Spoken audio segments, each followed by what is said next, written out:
রাধে রাধে বন্ধুরা, জয় গুরু জয় নিতাই। এটা আমার রিকোয়েস্টেড ভিডিও। আমি বলছি, তোমরা শুনতে থাকো। আমি আজকে গঙ্গার উৎপত্তি কোথা থেকে সেই বিষয়ে তোমাদের বলবো।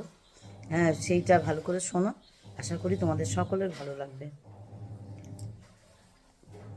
পদ্মপুরাণ গঙ্গোত্রী সম্পর্কিত একটি গল্প অনুসারে প্রাচীনকালে ব্রহ্মা বিশ্বজগতের আদি প্রকৃতিকে বলেছিলেন, হে দেবী, তুমি সকল জগতের প্রবর্তক হও, আমি তোমার থেকেই জগৎ সৃষ্টির সূচনা করব।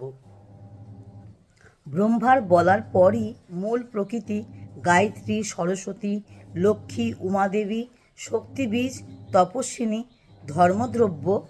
দ্রব্যা এই সাত ধর্মদ্রবা এই সাত স্বরূপ নিয়ে প্রকট হন। এর মধ্যে সপ্তম পরপ্রকৃতি ধর্মদ্রব, যা সকল ধর্মে পূজনীয় বলে পরিচিত। ব্রহ্মাজি তার কুমণ্ডলীটা নিয়ে নিয়েছিলেন। রাজা বলির যজ্ঞের সময়, তোমরা সকলেই জানো যে বলি রাজা বলে একজন ছিল। রাজা বলির যজ্ঞের সময় বামন অবতার নিয়েছিলেন বিষ্ণু। বিষ্ণুর 10 অবতারের মধ্যে বামন অবতার এক অবতার, তোমরা জানো সকলেই। তা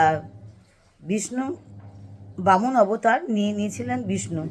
যখন ভগবান বিষ্ণুর একটি কদম আকাশ ও ব্রহ্মাণ্ড ভেদ করে ব্রহ্মাজির সামনে এসে দাঁড়ায়, সেই সময় তার কুমণ্ডলের জল দিয়ে ব্রহ্মাজি তার চরণ ধুইয়ে দেন। ভালো করে তোমরা এইখানটা শোনো, এইখানটাই বিশেষ করে তোমরা জানতে পারবে যে গঙ্গার উৎপত্তি। আমি আবারও এই লাইনটা বলছি, যে সেই সময় তার কুমণ্ডলীর জল দিয়ে ব্রহ্মাজি তার চরণ ধুইয়ে দেন। সেই সময় তার কুমণ্ডলীর জল দিয়ে ব্রহ্মাজি তার চরণ ধুইয়ে দেন।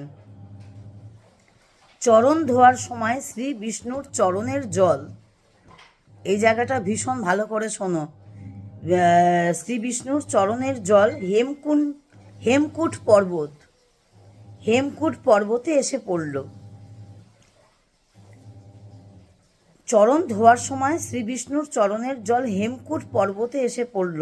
সেখান থেকে ভগবান শিবের কাছে পৌঁছে এই জল গঙ্গারূপে শিবের জটায় এসে মিশে গেল।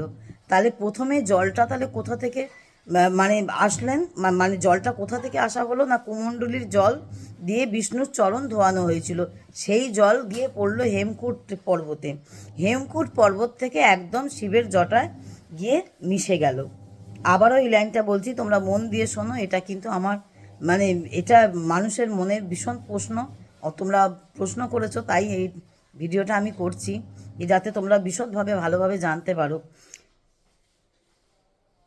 যখন ভগবান বিষ্ণুর একটি কদম আকাশ ও ব্রহ্মাণ্ড ভেদ করে ব্রহ্মাজির সামনে এসে দাঁড়ায়, সেই সময় তার কুমণ্ডলীর জল দিয়ে ব্রহ্মাজি তার চরণ ধুইয়ে দেন। চরণ ধোয়ার সময় শ্রী বিষ্ণুর চরণের জল হেমকূট পর্বতে এসে পড়ল। সেখান থেকে ভগবান শিবের কাছে পৌঁছে এই জল গঙ্গা রূপে শিবের জটায় মিশে গেল। গঙ্গা বহুকাল পর্যন্ত শিবের জটায় ভ্রমণ করে। শাস্ত্রে উল্লেখ আছে যে স্বর্গীয় নদী গঙ্গা, পৃথিবী অর্থাৎ মৃত্যুকাল, আকাশ অর্থাৎ দেবলোক, এবং রসাতল পাতাল লোক। রসাতল মানে পাতাল লোক, পাতালে প্রবেশ। তার 3টি মৌলিক স্রোত ভাগীরথী, মন্দাকিনী এবং ভোগবতীর আকারে একত্রিত হয়েছে।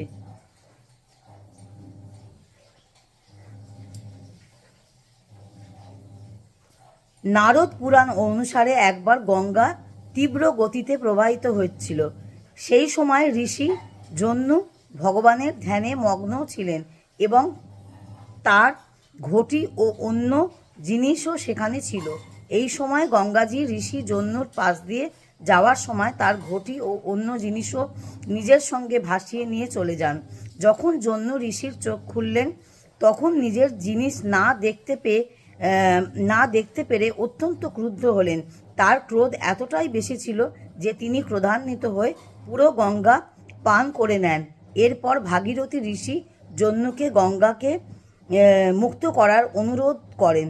জাহ্নু ঋষি ভাগীরথীর ঋষি অনুরোধ মেনে নিয়ে গঙ্গাকে তার কান থেকে টেনে বার করে নেন। গঙ্গাকে তার কান থেকে টেনে বার করেন।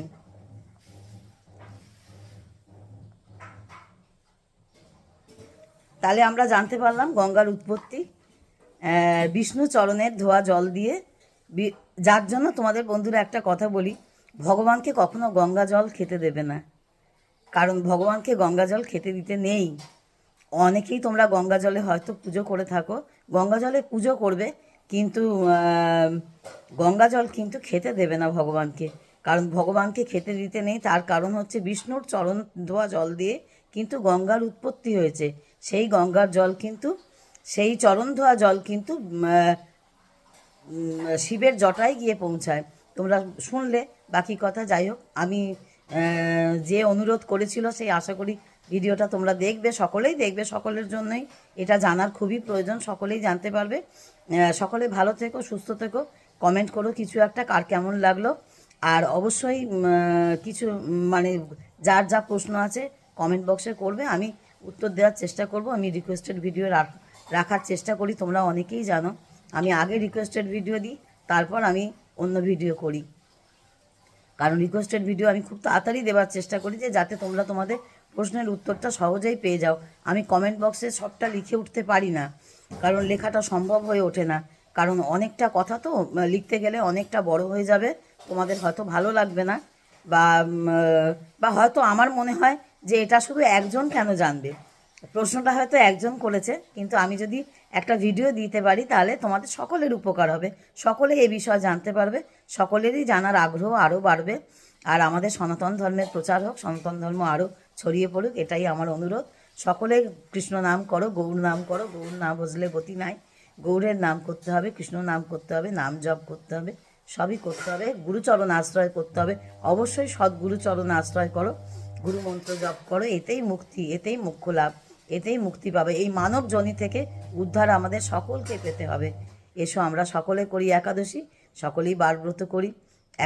একাদশী ব্রতটা বেশি করে করা দরকার, কারণ বারব্রত কম বেশি না করলেও চলবে, সব কিছু বারব্রত আর মূল ব্রত হচ্ছে একাদশী ব্রত, হচ্ছে বড় ব্রত। আমরা সবটা করে উঠতে পারি না, উত্তম মধ্যম কনিষ্ঠ এইভাবে ভাগ করা হয়। কিছু না পারলে কনিষ্ঠটাও করবে, খেয়ে দিয়ে করবে, কোনো অসুবিধা নেই। অন্ন সেবা, চোঁয়া পোড়া এগুলো না খেলেই হবে। যাই হোক, এই কথাগুলো আমি এমনি ভিডিওয়ে বললাম তোমাদের সঙ্গে কথা বলতে বলতে, কিন্তু এইটা এই ভিডিওর মূল বিষয় না, গঙ্গা কোথা থেকে উৎপত্তি হয়েছিল এইটাই মেন উদ্দেশ্য। ঠিক আছে, তোমরা সঙ্গে থাকো, সাথে থাকো, ভিডিওর সঙ্গে থাকো, চ্যানেলের সাথে থাকো, আর এইভাবে ভিডিও দেখতে থাকো। ভালো করে কমেন্ট করবে, কিছু একটা কমেন্ট করবে, আমার ভালো লাগবে। ততক্ষণ রাধে রাধে, জয় গৌর, জয় নিতাই।